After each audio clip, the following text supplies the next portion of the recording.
to Dream Chasers Radio with me, your host, Yaya Diamond. What's up, peoples? How you doing? It is a great day, and you guys know how much I love authors, and we have one author on the show for you today. Don't you go anywhere. We'll be right back.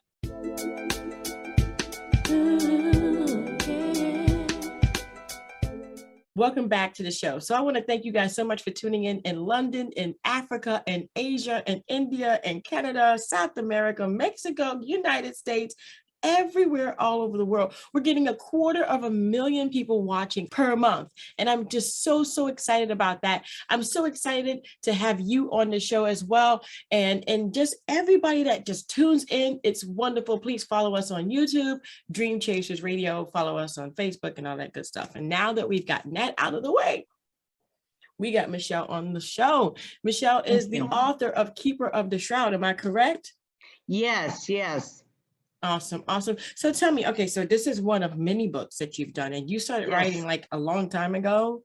Tell me about this. Well, I started writing in high school. I'm not going to say how many years that was ago, but it's quite a while. I've been a writer almost 30 years now, and I started with short stories. Anthologies were looking for short stories about inspiration, trials, triumphs. And I just started interviewing people, publishing, and that's how I became a national best-selling author. I've done it a few times. One of my stories was in Chicken Soup for America, and it was #1 on New York Times bestseller for about a month. That book was. It was right after 9/11. So I got into writing short stories. Then I started writing novels. And I went to school to write novels and creative writing. And now I'm going for my doctorate in education. Congratulations. Thank you. I've been very busy bee. Yes, definitely. Something I would not do. What, education or write a book? Okay, so look, I can write a book. I can definitely write a book. It's education. I get so nervous. I think my blood pressure shoots up and I start freaking out. I get more panic attacks because I know the test is coming and I'm really bad at it. But I'm really good at learning. Fair test taking. Yes, it truly is. And you know, I don't know why I usually pass all my tests, but it's leading up to the test that freaks me out. So I can't really do it. I can't do it. It's just too much stress on my body. So, but I can definitely write a book, but I want to find out how many books have you written since then? And I mean, has it got any easier? And I know a lot of people think that they can actually live off of the money that they have in their books, you know, selling their books and everything. So there's just so many different questions. Well, some of my books are my own books, which are about 15 of them in all different genres. Wow. My latest book is called Birds of a Feather, that just got put out, and it's a thriller. It's actually kind of similar to The Birds by Alfred Hitchcock, and but it's a modern kind of take on it. It's kind of scary. But I actually have a reason why the birds attack. You know, Alfred Hitchcock did not. You were left wondering, would these birds attack again? Yeah. Well, what was the cause? But I actually put in the cause. So that's Birds of a Feather. But the book I'm here to talk about today is called Keeper of the Shroud. Yes. And I felt almost like a calling to write this book. It's about the Shroud of Turin, which is the burial shroud of Jesus. And of course, a lot of people don't think it's the actual cloth that Jesus, you know, had on his burial, but some people do. So I kind of leave it up to the reader, you know, whether they believe or not. It's really what it symbolizes, the sacrifice, and it's a romance.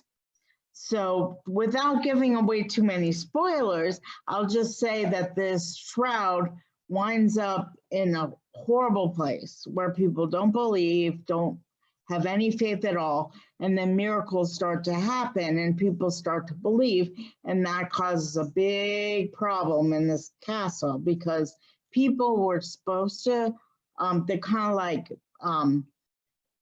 worshiped like this tiger god that, so they weren't allowed to worship him, and that causes the conflict. It's a medieval romance. There's a lot of fighting in it. There's a lot of betrayal and things.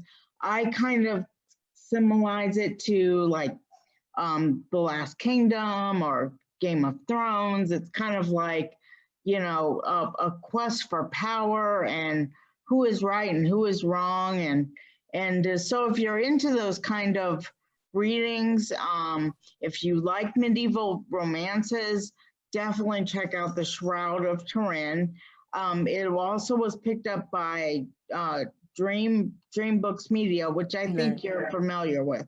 Yeah, So yeah, definitely. They're going to take it. They're making an adaptation to it. So they're making a movie script to it, and hopefully it will be picked up because it would be an awesome movie. I mean, really action-packed, love scenes, drama. I mean, it's awesome. It's awesome. Ooh, it sounds great. It sounds interesting. It sounds like something I would definitely like curl up in the corner, and just got like,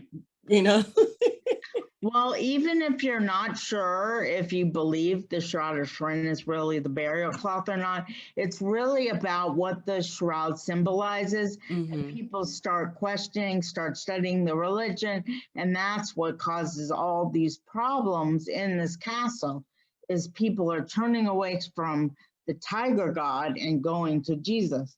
So it's inspirational as well. Wow, that sounds cool. That sounds really, really cool. Wow. So, okay. So you did that. I mean, it's been a minute. Okay. Nobody, knows, and you really put it out like big, but now it's big, right? And then you start writing. It'll be even bigger. Right. So then like you have like other books that came afterwards. Did you ever believe that you would be like an author of so many different books? No, I never did. I just feel inspired. I get inspired by everyday life and everyday people all the time. And unfortunately, I am one of those authors where if you know me, you might wind up in the book. Maybe not exactly as yourself, but there may be character pieces in with one of my characters. Wow. Because I'm inspired. I mean, everybody has a story. Everybody has a story.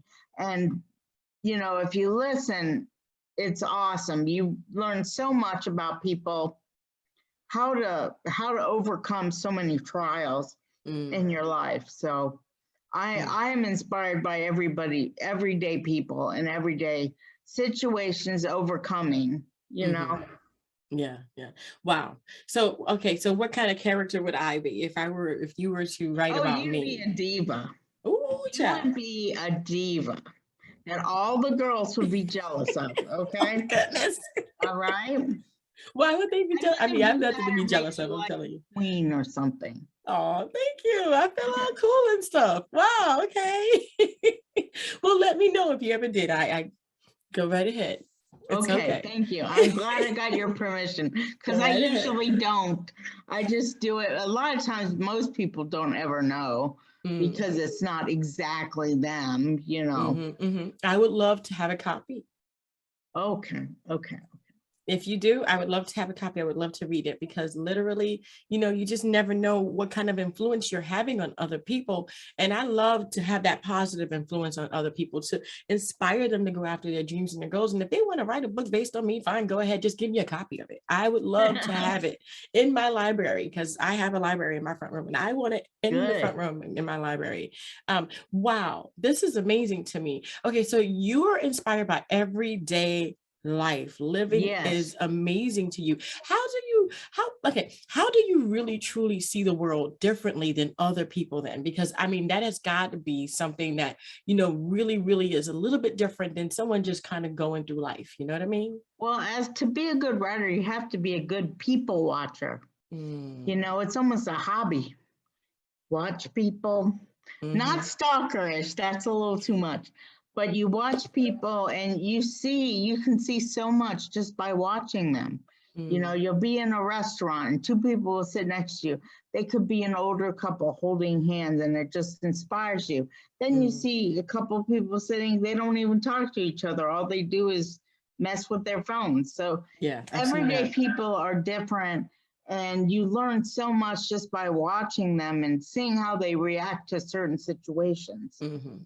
Wow, wow. Yeah, you're right. You're right. And maybe I am a people watcher, but not like a stalker. Yeah. I Just like take that. Not a people. stalker. No No, stalking. no, No. no. So, okay, so you've got The Keeper of the Shroud, and you've got so many different other books. I mean, what's next for you? Well, I just took, I just had a book come out, Birds of a Feather. Right. And that's the one that just came out. It's just on Amazon now. I told you it's similar to the birds. Basically, these vultures ingest some toxin from the space shuttle. I live on the Space Coast. So and they get infected and they start attacking people. So there's actually a reason for it. Some people survive, some people don't. There's a romance in there. So I hope it captures people and takes off, because that would also make a great movie. I think it would too. I mean, if the birds can get out there. Hello. Boy, that one scared me. Did it scare you? Because it scared me. Oh, look, okay. I didn't watch it because it was just already scary to me. The one thing that I did see all the way through that just really messed me up was Jaws. And I think people that know and have seen this show, I talk about this. And last year I got the chance to actually go down to Jersey Shore and see where it actually did happen. And it really freaked me out because it was based on a true story. Oh my gosh. In Florida, you can go to Universal Studios and actually take a boat ride, and a giant shark leaps out at you, and there's fireballs and all that kind of stuff. Yeah, I don't recommend that ride for you. No, they took that down. They took that down. They did. They took it down. I think someone lost their life on that ride, and they had to take it down. But they do have the Jaws shark hanging by the tail, so you could take a picture. I don't even go over there. Okay. Well, do you know what happened? Was it a fireball, or was it? It couldn't have been the shark, because the shark was fake. I have no idea what happened. When I started going there, they had already taken the ride down. I heard that someone either got injured or lost their life, or something to that effect. Geez. Okay. But yeah. I mean, you take a risk, you go on these rides. That didn't help your fear, did it? No, it didn't. No, ma'am, no. Now they have a water show where that used to be, which is nice. I attend that, but I don't want to go on a ride. I would never go on a ride with any, no. No sharks? No, okay. No, I don't even like going to the beach. Oh, geez, you got that scared. I did. I don't, no, I'm good. I'm real good. I'm done. Okay.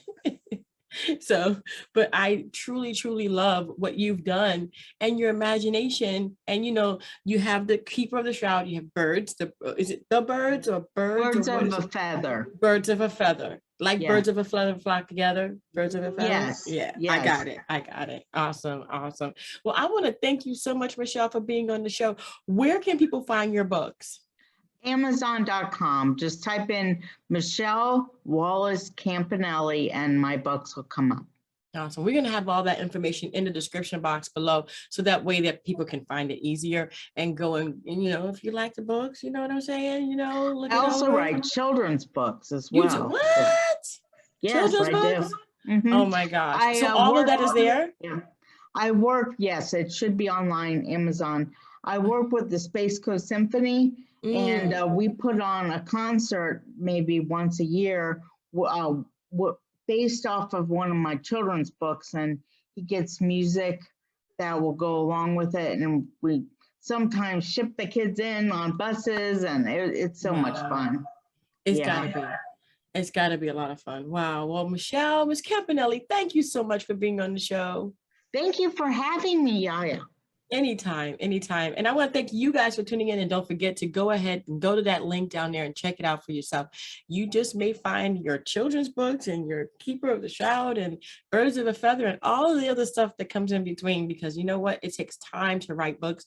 And let me tell you something, authors are amazing people with great big imaginations, which I love.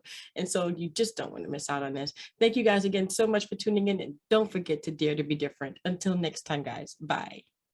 Bye-bye.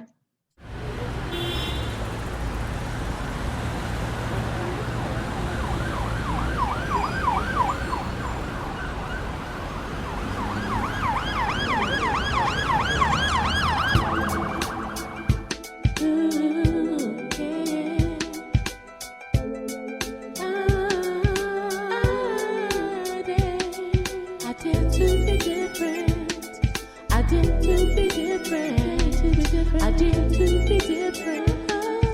dare to be different.